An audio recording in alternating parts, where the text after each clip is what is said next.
네, 시청자 여러분 안녕하십니까. 새해가 밝았습니다. 새해 복 많이 받으시기 바랍니다. 지난해는 코로나로 시작해서 코로나로 끝났다 해도 과언이 아닌데요. 시청자 여러분께서는 새해 첫 주말 어떻게 보내고 계신가요? 새해는 모두가 희망을 생각하죠. 올해 첫 방송으로 찾아뵙는 시사토론에서도 올 한 해 전라북도의 희망에 대해서 이야기해 보도록 하겠습니다. 특히 올해는 이른바 포스트 코로나 시대로 여느 해보다는 다른 희망과 비전이 필요할 것 같습니다. 코로나 이후의 시대, 우리의 희망과 비전은 무엇인지 함께 생각해 보도록 하겠습니다. 함께 할 토론자 세 분 모셨습니다. 어서 오십시오. 감사합니다. 자, 코로나19 상황이지만 어김없이 올해도 새해가 밝았어요. 오늘 모신 세 분께서는 올해는 전북의 희망이 무엇이 돼야 한다는지 간단하게 짧게 들어보고 토론을 시작하도록 하겠습니다. 자, 임 교수님 먼저 말씀해 주실까요? 예, 코로나로 이 모두가 굉장히 고통 속에 시간을 보내고 있는데요. 우리가 역사를 보게 되면은 큰 위기가 큰 기회가 됐기도 했거든요. 그래서 전라북도도 코로나를 앞으로 어떻게 이겨내느냐. 코로나를 우리가 이제 뉴딜도 시작하고 있습니다만은 대전환의 시대에 우리가 살고 있기 때문에 전라북도의 특성에 맞는 이런 방향을 우리가 고민하기 시작했다는 게 저는 큰 희망이라고 보고요. 오늘 그 이야기가 주로 많이 나올 것 같습니다만은 그리고 또 32년 만에 이번에 지방자치법이 지금 통과가 됐습니다. 이것은 지방자치단체가 지방정부의 성격에 맞는 이러한 대단한 많은 분권적 권한을 확대해 나가는 거, 우리가 이 기회를 잘 이용할 수 있는 이런 상황이 전개됐다는 것도 저에게 좋은 희망의 신호라고 생각하고 있습니다. 알겠습니다. 원도현 교수님. 예. 이제 무엇보다 제일 중요한 게 코로나에 대한 위기를 어떻게 극복하냐 문제는 이건 당연한 얘기겠고요. 저는 이제 늘 이렇게 매번 이렇게 신년이 되면 같은 이야기를 하지 않습니까? 작년에 힘들었고 올해는 좀 새로운 희망을 갖자 이런 얘기를 하는데, 우리 전라북도의 경우 이제는 희망을 이야기하기보다는 뭔가 구체적인 방법을 이제 내놨으면 좋겠다. 이게 정부가 지방 정부가 됐든 아니면 지역 사회의 리더들이 됐든 이제는 조금 구체적이고 실질적인 방법들을 가지고 이야기를 했으면 좋겠다. 그냥 희망을 이야기하는 단계를 넘어갔으면 좋겠고, 그러기 위해서는 우리 전라북도 지역사회가 조금 단단해졌으면 좋겠다. 이런 희망이 있습니다. 좀 단단하게 이렇게 하나로 뭉치자 이런 차원의 문제가 아니라 단단하게 바라보고 문제를 좀 직접 해결하려고 하는 그런 의지 또는 그런 도전, 이런 게 필요한 거 아닌가. 뭔가 이렇게 외부의 조건들이 변화하길 기다리기가 너무 어렵지 않습니까? 수년째 같은 이야기 하고 있는데 이런 상황들에서 이제는 좀 힘있게 좀 밀어붙이는 좀 그런 어떤 변화가 있었으면 좋겠다. 그런 생각을 합니다. 말로만 하지 말고 이제 실천할 때다. 그렇습니다. 구체적인 방법을 찾자. 이런. 네. 자, 이정현 사무총장. 예, 저도 같은 생각인데요. 올해는 이제 그 전라북도가 작년에 내세운 도정 지표 중에 하나가 그 생태 문명의 대전환이었거든요. 그리고 이제 국가적으로는 에너지 전환을 통한 온실가스 감축이 국가적 과제인데, 이런 국가적 과제 또는 그 전라북도의 비전을 지역 균형 뉴딜이라고 하는, 또 균형 발전이라고 하는 차원에서 어떻게 구체화시키는 전략을 만들어낼 것인가가 올해 가장 중요한 부분이라고 생각을 합니다. 저는 새만금 해수통을 통해서 수상태양광이라든지 그다음에 풍력, 더 나아가서는 조력 발전들이 어떤 자연과 공존하는 그 재생에너지에 좀 정신을 살려가면서 이 부분들의 클러스터를 만들어내고 재생에너지를 100% 사용하는 산단들을 좀 유치하는 전략들을 좀 구체적으로 만들어서 K뉴딜의 1번지로 새만금이 좀 자리매김했으면 좋겠다라고 하는 부분이 하나가 있고요. 두 번째는 이제 다 얘기하는 게 도전과 기회의 시기가 될 거라고 얘기를 하는데, 저는 그 출발점이 이제 지역이어야 된다라는 측면에서 어떻게 하면 우리 지역사회의 어떤 회복력들을 좀 높여내고 지역사회의 어떤 그 순환 경제구조를 좀 만들어 나가냐는 부분들이 지역 균형 뉴딜이라든지 이 자치분권의 핵심이 돼야 된다, 이렇게 생각을 하고 있습니다. 네. 자, 세 분 말씀 잘 들었습니다. 코로나가 사회 전반에 걸쳐서 큰 영향을 주면서 지역 균형 발전에서도 큰 변화의 틀의 변화가 예상이 되고 있잖아요.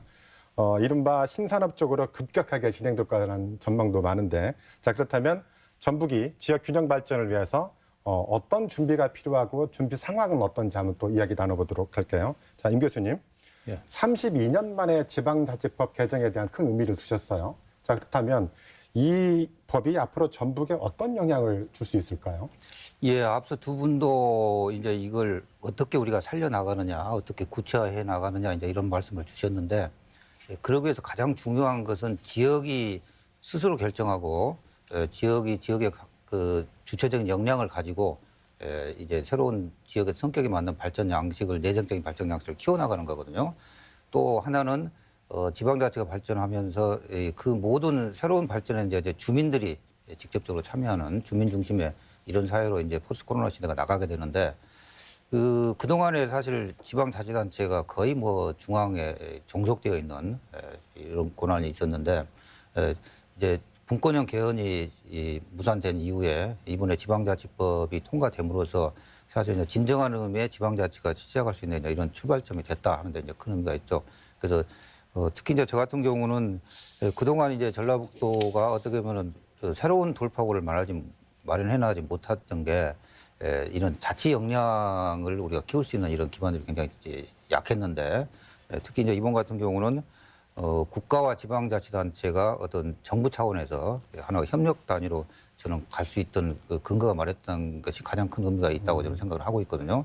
그래서 우리가 이제 뭐 여러 가지 뭐 의미를 저 하나하나 뭐 열거를 뭐 해나갈 필요는 굳이 뭐 없겠습니다만은 하여튼 이런 제도를 어떻게 잘 전라북도가 이제 분권과 주민자치 역량을 잘 키워나가는 것에 대한 좋은 기회가 왔다는 것은 확실한 상황 같습니다. 네, 원도영 교수님. 그 전북에서 또 기대를 했던 게 특례시였잖아요. 근데 최근에 정부의 정책 변화를 보면은 예전에는 먼저 투자하고 재원이 부족할 때 얘기죠. 먼저 투자하고 그 공을 나눠 가지자라고 해서 뭐 예를 들면 특정 지역을 거론해서 안 됐습니다만은 뭐 울산의 자동차 조선 산업을 먼저 키우고 그 주변으로 이제 온기가 퍼져나가게 하자라고 했다가 어느새 갑자기 그 효율성이 강조되기 시작했어요. 그러니까 뭐 같은 세금으로 좋은 효과를 거둘 수 있는 것들을 먼저 투자하자는 게 약간 그 흐름의 변화인 것 같은데 또 그러다 보니까 마산, 진해, 그 창원 이렇게 또 통합을 했잖아요. 통합을 했고 특례시로 지정이 됐어요. 그런데 정작 2년 동안이나 추진했던 전주시는 특례시에서 제외돼 버렸단 말이죠. 자, 그러면 전주시의 낙후가 계속되지 않겠느냐는 걱정이 있는데 이 점에 대해서는 어떻게 생각하십니까? 예, 뭐 저도 동의를 합니다. 그 특례시를 굉장히 열망했던 이유가 특례시를 원한다는 게 사실 특례시가 지역 발전의 자율권을 좀 확보하자는 뜻이 가장 강한 거 아니겠습니까? 대부분의 특례라고 하는 게 지역이 스스로 결정하고 스스로 지역 발전에 대한 전략을 짜라 이런 구조고 그걸 이제 특례로 넣어주겠다고 하는 게 특례시 기본 정신이었는데 그걸 전주가 배제가 됐죠.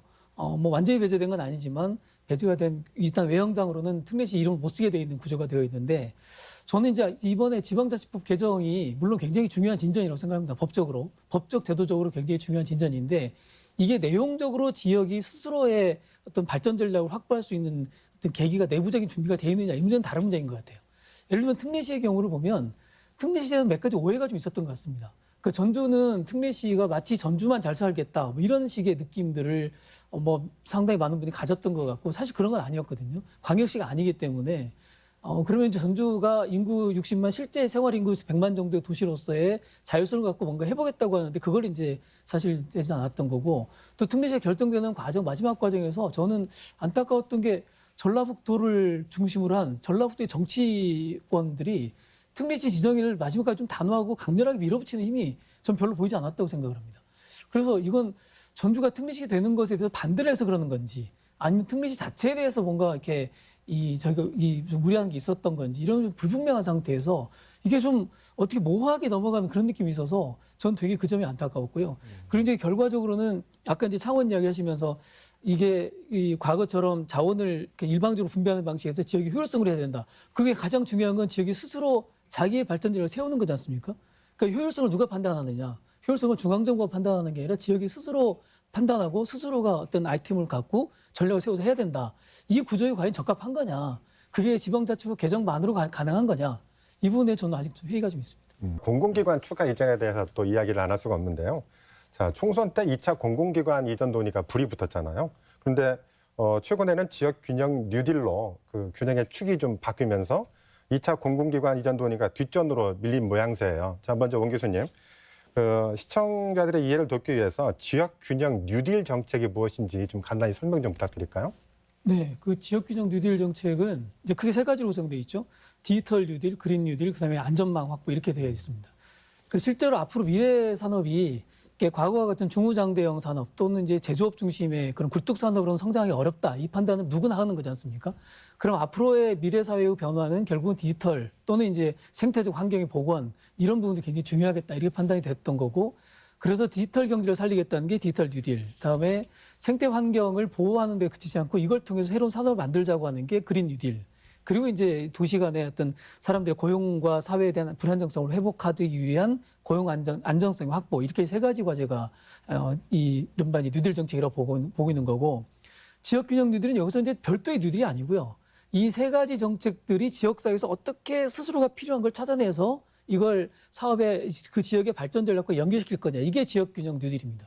그래서 지역균형 뉴딜의 핵심은 지역 스스로가 이 세 가지 뉴딜 정책에서의 몇 가지 이렇게 지역사회에 이렇게 유용한 지역사회가 택해야 될 방법들을 찾아서 그걸 전략화하고 그걸 중앙정부에 거꾸로 제안해서 중앙정부는 그렇다면 이제 지역이 이렇게 이 아까 말씀드린 효율성의 측면에서 이게 지역 발전이 굉장히 효율적이다 그러면 중앙정부 지원하겠다 이렇게 되어 있는 구조가 지역균형 뉴딜의 핵심 구조로 되어 있죠. 그러니까 예전에는 국가 주도에서 이번에는 당신들이 한번 정해보세요라는 그렇죠. 아이템은 건가요? 세 가지인데 이제는 스스로가 먼저 찾아서 올리면 중앙정부가 그걸 해주겠다 이런 취지입니다. 네. 자, 임성진 교수님.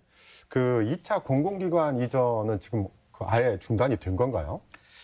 뭐 중단이 됐다기보다는 이슈에 좀 뭉쳐 있고 딱 시기적으로 볼 때 지금 공공기관 이전에 대한 기대가 굉장히 컸습니다. 그래서 정부도 이제 그동안 많은 약속을 해왔고 전라북도도 구체적으로 한 40여 개 기관까지 저희들이 이제 희망사항을 제시를 하고 그랬었는데 그 이제 4월 재보선이 바로 올해 시작이 되고 그리고 내년 이제 대선이 가기 때문에 사실 공공기관 이전은 우리가 1차 혁신도시 때도 봤지만은 어느 지역이 어떤 기관을 가져가느냐에 따라서 지역 간의 이런 갈등이라든가 협의가 굉장히 많은 과정이 필요하거든요. 그래서 시기적으로 볼 때 대단히 좀 좋지 않은 시기에 있다 그런 확실한 것 같고요. 하지만 정부가 이제 공공기관 이전에 대한 큰 방향을 지금 포기한 건 아닌 것이기 때문에 아마 이제 차기 정부로도 이런 논의는 계속 이어져 갈 것 같습니다. 그런데 이제 사실 저희들이 아까 이제 우리 원 교수님도 말씀하셨지만은 지역균형 뉴딜 할 때 이 근본적으로 한번 되돌아봐야 될 점이 뭐냐면은 이제 뉴딜이 원래 이제 미국의 그린 뉴딜에서 새로운 이슈가 다시 불거졌고 그다음에 유럽에서 이제 그린 딜 그러니까 이제 코로나 시대 이전에 이미 세계가 나가는 방향은 과거의 양적인 거대한 이런 산업 사회에서 이제는 지속 가능하고 이렇게 분산적이고 아까 이제 디지털 말씀하셨으면 굉장히 작은 규모의 기술들이거든요. 스마트한 기술들이고 그래서 이런 방향으로 나가는 새로운 이 방향을 이제 그린의 관점에서 기후 변화라든가 이런 지속 가능 관점에서 대전환을 하고자 하는 재편하는 이런 프로그램이었죠. 이게 이제 코로나 위기가 나오면서 국내는 이게 이제 경제 위기를 극복하기 위한 이런 차원에서 들어오면서 이제 한국형 뉴딜이 들어왔고 거기서 이제 디지털이 중심이 돼가지고 이제 그린이 나중에 들어왔기 때문에 이런 현상이 지금 벌어지고 있는데 사실 이제 핵심은 그린 뉴딜이죠. 그러니까 세계적 흐름이 이제 그린 뉴딜에 있고 그 그린 뉴딜이 가는데 필요한 사실 기술들이 4차 산업혁명의 스마트한 기술들, 디지털 기술이고 그러니까 지역균형 발전도 결국은 지역에서 이제 새로운 양식을 과거에는 중앙정부의 거대한 이런 이 양식이었다면 이제는 지역에서의 분산형의 이런 기술들이 결합하고 지역의 생산력을 새로운 창의력을 끊임없이 만들어내는 이런 구조로 가고 있거든요. 그래서 지역이 적극적으로 나서서 지역이 중심이 되지 않으면 사실은 이 지금 이야기하고 있는 뉴딜의 근본적인 방향은 찾아내기 어려운 그런 상황이기 때문에 정부도 이제 초기에는 그런 생각을 못했던 것 같아요. 그래서 나중에 이제 그런 것들이 검토가 되면서 뉴딜도 계속적으로 정부의 뉴딜 정책도 보면 이제 진화하는 그런 과정을 우리가 볼 수가 있었는데 그러면서 지역의 중요성, 그리고 지역으로부터 출발하는 뉴딜, 지역으로부터 만들어내는 창의성, 창조적 발전, 이제 이런 쪽으로 뉴딜을 가겠다 하는 그런 이제 정책적 선언이고 실제 그런 방향으로 가는 게 저는 맞다고 그렇게 생각을 하고 있습니다. 아까 공공기관 이전 말씀하셨는데 저는 이번 정부의 성공을 모두보다 염원하는 뭐 국민 한 사람이지만 이번 정부의 지역균형 발전 정책은 사실상 그렇게 눈에 띄지 않았다. 가장 이렇게 성공적이지 못한 정책 중 하나가 거기에 있다. 공공기관 이전의 문제는 이제 뭐 지방자치법 개정이나 또는 뉴딜 정책으로 해결될 수 없는 실제로 지역사회에서 공공기관들이 이전되면서 우리가 1차 이전에서 효과를 받지 않습니까? 우리가 눈으로 보고 지역사회가 어떻게 변화할 수 있구나는 어떤 자극을 받았는데 이번에 2차 공공기관 이제 이렇게 소리 없이 뭐 이렇게 유야무야 되는 상황이 이제 거의 뭐 내년 되면 가능하겠습니까? 이런 상황들이 나오는데 이거는 저는 중앙정부가 정말 마지막까지 책임지고 공공기관 이전 문제는 지금이라도 저는 단호하게 해야 된다고 생각합니다. 그런데 이런 부분에 정부가 너무 안 하고 있는 것이고요. 그리고 뉴딜 정책도 마찬가지라고 생각하는데 뉴딜 굉장히 좋은 이야기입니다만 그러나 그게 실제로 지역사회에서의 삶을 변화시키고 거기서 일자리를 만들어내고 이럴 수 있느냐는 다른 문제거든요. 그러니까 선언적으로 있는 어떤 그런 좋은 방향들과 실제로 지역사회에 미치는 영향과는 이 괴리가 크다. 이런 부분에 중앙정부가 과연 정확히 보고 있느냐 이런 회의는 있습니다. 이게 이제 조금 지금 좀 그러니까 말씀하신 대로 이제 문재인 정부의 5대 과제 중에 하나가 이제 균형 있게 고루 잘 사는 균형 발전을 강조를 했는데 지난 작년 10월에 국회 연설을 하시면서 수도권과 지방의 격차가 좁혀지지 않고 균형 발전이 속도가 나지 않는다고 미흡하다고 인정을 했어요. 이렇게 하시면서 뭘 얘기하시냐면 그때 이제 지역 균형 뉴딜 얘기를 하시거든요.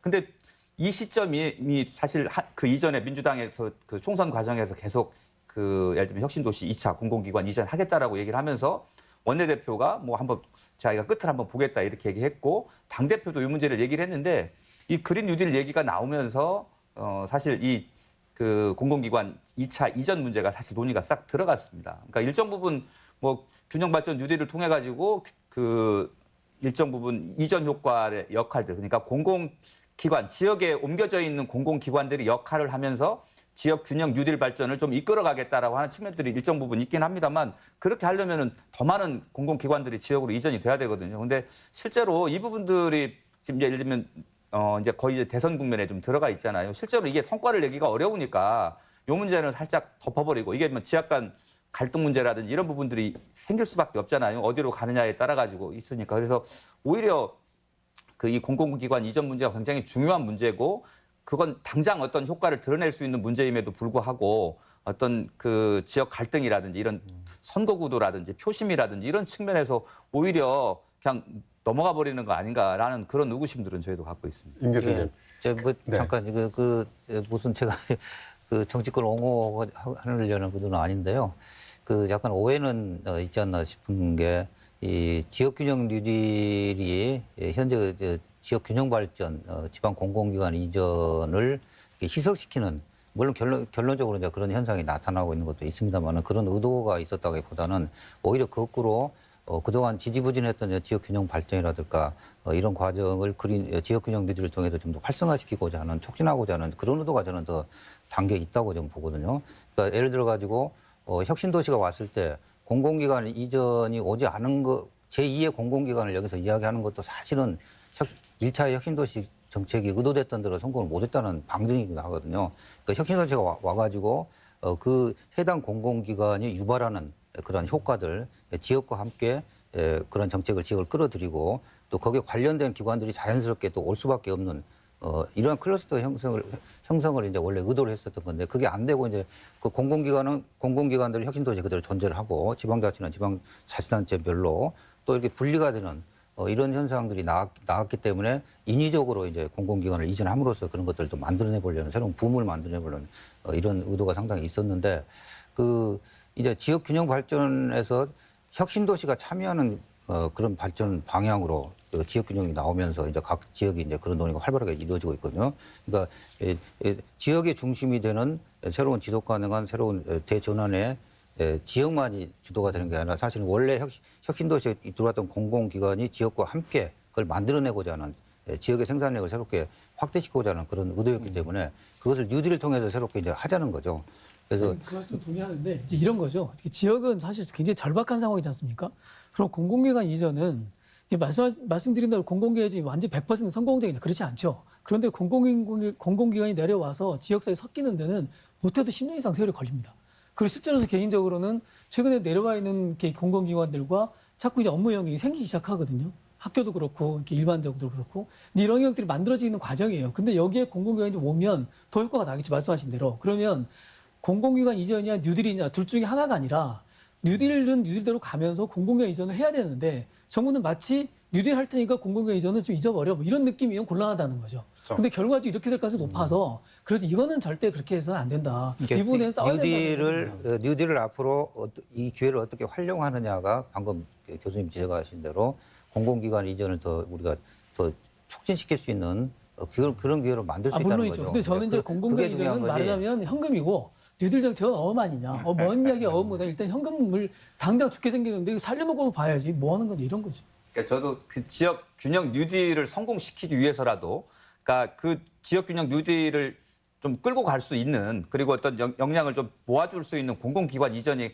함께 진행이 돼야 된다. 예를 들면 뭐 제주도 같은 경우는 탄소 중립 도시 만들겠다. 그다음에 예를 들면 전기자동차 이외에는 내연기관 차는 등록을 안 받겠다. 2030년까지 이런 급진적인 그 정책들을 냈거든요. 그러면 이것들을 좀 지원해 줄 수 있는 공공기관이 여기 들어가야 된다. 전라북도 같은 경우는 알리백 산단이든 뭐 새만금 재생에너지든 그러면 뭐 한국에너지공단이 여기 들어올 수 있는 거고요. 그래서 그런 분들이 좀 컨트롤 타워 역할을 하면서 지역을 좀 지원해 주면서 국가의 지원과 지역 차원의 어떤 준비 노력들이 함께 어우러지는 역할들을 이 공공기관들이 일정 부분을 해줄 수 있지 않을까. 그래서 직접적인 효과가 또 있는 부분도 있고요. 그래서 잘 연결이 됐으면. 네. 올 한 해는 코로나로 시작해서 코로나로 끝났다 해도 과언이 아닌데요. 코로나가 우리에게 다른 세상을 지금 열어주고 있어요. 포스트 코로나, 즉 코로나 이후에 모든 것이 달라질 거라는 이야기는 흔히 듣고 있는데 그렇다면 전북은 무엇을 어떻게 준비해야 되는지 궁금하거든요. 먼저 이정현 부총장님. 예. 저는 뭐 그린 뉴딜의 핵심은 에너지 전환을 통한 온실가스 감축이라고 생각을 합니다. 그래서 이 부분들이 좀 이 도전 과제라든지 구체적인 전략에 아주 구체적으로 좀 드러나야 된다고 생각을 좀 하는데요. 저는 그 전북이 그린 뉴딜의 1번지로 가는 첫 출발점 그리고 전라북도가 얘기하는 생태 문명의 대전환의 출발점이 저는 새만금 해수유통이라고 좀 생각을 합니다. 뭐 그렇게 해서 현재 추진이 되고 있는 새만금의 어떤 수상 태양광 그리고 풍력 발전 그리고 현재 이제 뭐 이번에 뭐 민주당하고 K니들 위원회에서 현장까지 보면서 조력 발전에 대한 검토를 좀 해나갔는데요.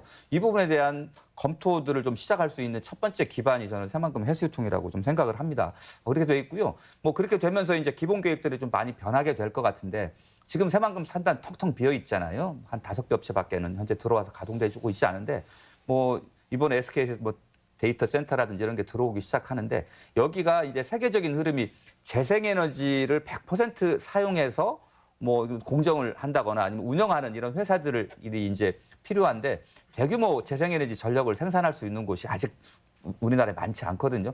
이런 기회들을 좀 선점을 해나가는 노력들이 좀 필요하지 않나 싶습니다. 그렇게 하기 위해서는 현재 노출된 부지에다가 한시적으로 뭐 태양광을 설치하겠다 이렇게 해서 사실은 도민들을 좀 설득하면서 넘어온 과정들이 있는데 과거 삼성이 전라북도에다 새만금에 투자한다고 할 때 했던 용지가 신재생에너지 용지였거든요. 근데 이게 삼성 투자가 무산이 되면서 슬그머니 없어져 버렸습니다. 그래서 이 새만금 기본계획상에 신재생에너지 용지를 다시 확정을 하고 이 용지가 확정이 되면 여러 어떤 기업들이라든지 제조공장들이 여기에 들어올 수 있게 됩니다. 그래서 용지 확정을 하고요.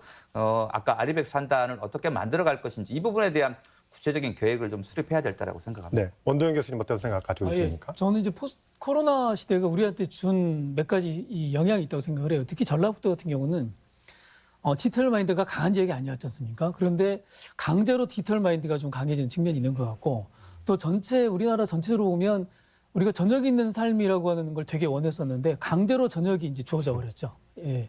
그래서 이제 저녁이 있는 삶이 됐을 때 그 이후의 생활을 어떻게 할 거냐에 대한 고민도 좀 있어야 될 것 같고 그다음에 이제 방금 이정현 부총장님 말씀하시기를 뭐 이제 탄소 도시 이 미래 그린 산업에 대한 가능성과 열망들을 얘기하셨는데 저는 이게 지역의 산업과 지역의 일자리가 연동되지 않으면 사실은 또 하나의 문제가 될 수 있다고 생각을 해요. 예를 들면 새만금의 이 수많은 태양광 패널들을 깐다고 해서 그게 지역의 일자리로 연결되어 있는 이건 좀 다른 문제거든요. 근데 저는 그런 측면에서 보자면 그것도 좋지만 당연히 해야 되지만 지역에 놓치고 있는 것 중에 하나가 농업 분야입니다. 지역의 농산업, 특히 농업을 생명산업과 연결시켜 나가면서 농업의 가능성에서 새로운 코로나 이후에 새로운 어떤 가능성을 바라보는 작업들 이걸 전략도 해야 되지 않겠나. 그래서 이제는 가장 기본적으로 먹거리라든가 또는 안전한 먹거리, 좋은 먹거리 그리고 농업이 가지고 있는 가치가 새롭게 조명되고 있지 않습니까? 이런 식의 전라북도가 이걸 조금 더 체계적으로 만들면서 여기서 일자리가 나올 수 있거든요. 물론 이제 그린 뉴딜 사업도 일자리가 나오긴 하겠습니다만 대규모 일자리가 나오지 않는다고 보면 농업 쪽에서 작은 일자리들을 만들어가면서 지역을 좀 튼튼하게 만드는 작업도 굉장히 중요하다. 저는 오히려 그런 쪽에 초점을 맞추는 게 지역에서는 더 유리한 방향이 아닐까 이런 생각을 해봅니다. 네, 임성진 교수께서는 어떤 생각 가지고 계십니까? 예, 이제 코로나의 역설이라고 우리가 부릅니다만은 사실은 코로나의 고통 속에서 과거의 그런 발전 양식은 더 이상 지속되기 어렵다. 이제는 세상이 지속 가능하고 인간 중심과 자연 중심으로 간다는 것에 대한 공감대가 저는 형성이 됐다는 게 좀 큰 의미가 있다고 보거든요. 근데 이것은 뭐 세계적인 규모도 그렇지만 이제 전라북도도 도민들의 인식도 그만큼 많이 바뀌었고 이제 이재명 부총장께서 이제 새만금 이야기를 하셨습니다만 사실 새만금에 대한 전라북도 도민들의 염원들, 기대들 그런 것도 어떻게 보면은 과거의 패러다임들 거기에 대규모 산업단지가 들어오고 뭐 중공업이 들어오고 뭐 이런 거 있습니다만 지금은 생각이 굉장히 크게 바뀌었거든요. 그러면서 이제 재생에너지 중심의 미래의 방향은 에너지가 전환이 되고 그다음에 그것에 관련되는 여러 가지 디지털이랄까 기관 산업들 이게 전기 자동차가 이제 대표적인 사례입니다만은 유럽 같은 경우는 이제 불과 한 10년 정도가 되면은 내연 기관차는 생산이 중단되고 전부 전기 자동차로 전환이 되거든요. 이제 그 배경에는 전력 생산을 100% 전부 재생에너지로만 생산하는 그러니까 이런 쪽으로 이제 급속하게 전환이 되고 있는 이 상황에서 이제 전라북도가 새만금을 중심으로 이런 단지를 새롭게 구성하고 있다는 거 저는 큰 의미가 있었고 과거에는 거기에 대해서 굉장히 도민들의 큰 지지가 없었던 게 사실이죠. 근데 지금은 그게 새로운 미래의 산업이라는 것에 대한 도민들의 이제 동의가 지금 형성이 되어 있고 지금 뭐 원 교수님은 좀 부정적으로 말씀하셨습니다만은 그 실제 일자리를 창출하는 것은 그런 재생에너지랄까 새로운 에너지라는 부분이 훨씬 더 크거든요. 그래서 이제 그런 것들이 말씀하신 이제 농생명 분야하고 그러니까 전라북도가 이제 그린 디지털은 결국은 그린을 발전시키기 위한 디지털이거든요. 그게 4차 산업의 내용이고 그러니까 여러 가지 이제 이런 디지털을 그린 속에서 전라북도의 농생명이랄까 이런 부분과 결합을 해가지고 실현을 시킨다면 전라북도에 굉장히 좋은 기회가 오지 않을까. 네. 그러니까 이것을 전라북도가 잘 활용을 할 수 있고 또 하면은 굉장히 우리에게 새로운 전환 시기가 온다는 그런 생각을 갖고 있습니다. 네, 그 이정현 사무총장께서는 신재생 에너지, 원 교수께서는 농생명 과학, 그다음에 임성진 교수께서는 전기차와 디지털을 그 키 핵심으로 꼽으셨는데 전북의 지역 균형을 자세히 또 살펴보면요, 이른바 돈이 든다는 스마트 도시라든지 AI 이런 것들은 부산, 대전, 광주 이른바 이미 큰 도시가 선점을 하고 전북은 농생명 데이터든가요?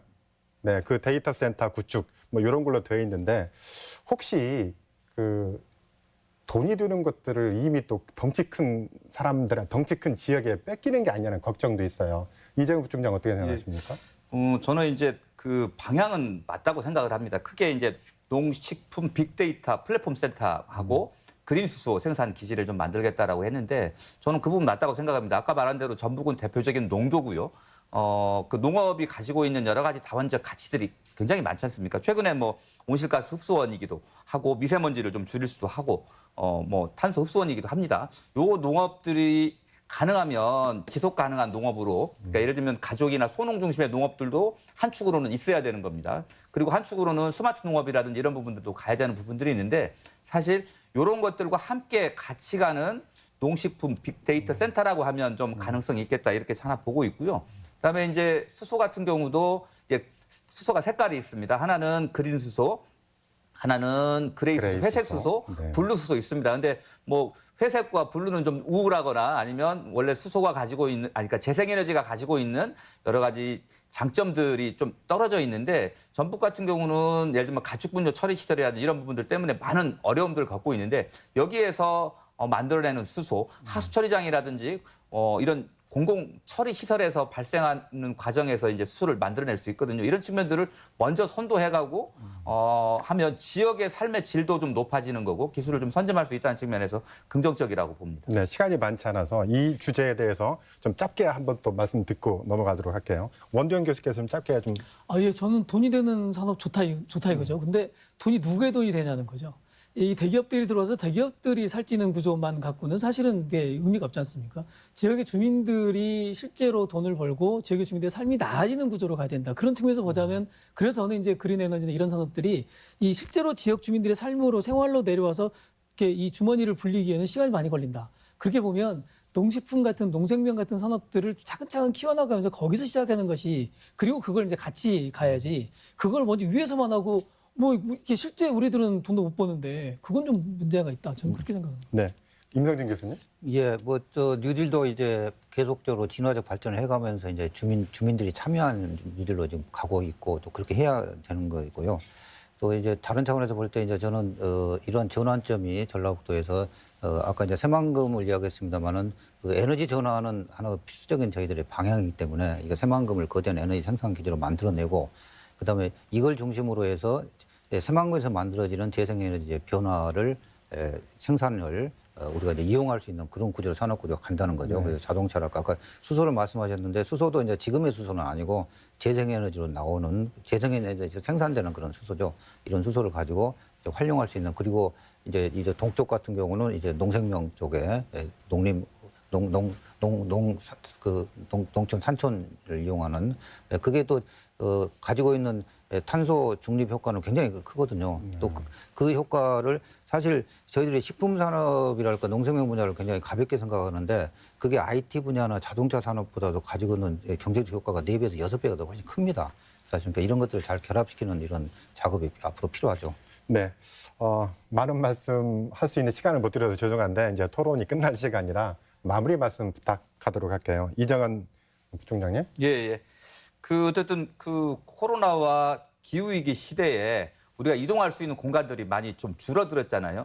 그렇게 됐기 때문에 실제로 우리에게 가장 소중한 곳은 저는 지역이고 동네다라고 생각을 합니다. 그런 측면에서 그린 뉴딜은 멀리 있는 게 아니고 우리 생활 속 가까이에 있는 거거든요. 우리 시민들이 그런 기후위기와 관련돼서 탄소를 좀 줄일 수 있는 실천이나 노력들을 좀 함께 해가면서 코로나 시대의 이동성이 줄어서 우리가 가장 가까운 우리 이웃들과 공동체의 문제에 좀 더 관심을 갖는 그런 한 해가 됐으면 하는 그런 바람입니다. 네. 원도영 교수님. 네, 뭐 이제 늘 그렇지만 이제 지나온 한 해가 좀 아쉽고 또 이제 새로운 해에 대한 희망을 갖습니다만 저는 무엇보다도 일할 수 있는 자리에 있고 일을 할 수 있는 사람들이 올해는 조금 더 일을 열심히 했으면 좋겠다. 뭐 열심히 일을 그동안 안 했다는 게 아니라 이제는 좀 아까 말씀드린 새만금 문제도 이제는 정리해야 되지 않겠습니까? 새만금 벌써 32년입니다. 32년이고 아직까지 이렇게 있는 상황이면 이제는 결단해야 될 시기가 왔고 거기에 물론 뭐 저도 이제 그런 분들 책임이 있는 사람입니다만 이제는 결단할 시기가 왔고 그리고 아까 여러 가지 얘기를 했습니다. 산업적인 비전이나 전망도 이제는 선언하는 게 중요한 게 아니고 이제 하나하나 방법을 찾아서 실천하는 게 굉장히 중요하다. 그런 의미에서 일 좀 했으면 좋겠다. 예, 저는 그렇게 말씀드립니다. 네. 임성진 교수님. 예, 과거 패스트가 왔을 때는 봉건주의에서 자본주의가 촉진되는 이런 계기였고 스페인 독감이 왔을 때는 자본주의가 새로운 자본 집약적인 산업으로 넘어가는 거거든요. 지금도 대전환의 시기에 있고 새로운 기회가 열리고 있다는 그런 희망을 가지고 사실 그 중심에 우리 주민들이 나설 때 더 큰 생산 효과를 만들어낼 수 있다는 그런 희망과 의지를 좀 모두가 갖는 그걸 실현하는 새해가 됐으면 합니다. 네. 자, 시청자 여러분 어떻게 보셨습니까? 오늘 시사 토론은 신년 기획으로 지역 균형 발전을 위한 전북의 준비 상황과 대비책 그리고 포스트 코로나 시대의 전북의 새로운 비전에 대해서 이야기해봤는데요. 위기가 기회라는 말이 있습니다. 전북의 경우 이제 새로운 것을 찾지 못한다면 위기는 더욱 깊어갈 것이라는 걱정도 큽니다. 올 한 해 전북이 지역의 희망을 찾기 위해서는 냉소와 비판보다는 여러 분야에서 전북도민들이 힘을 모을 수 있기를 기대해봅니다. 오늘 순서는 여기까지입니다. 시청해주신 시청자 여러분, 함께해주신 토론자 여러분 감사합니다.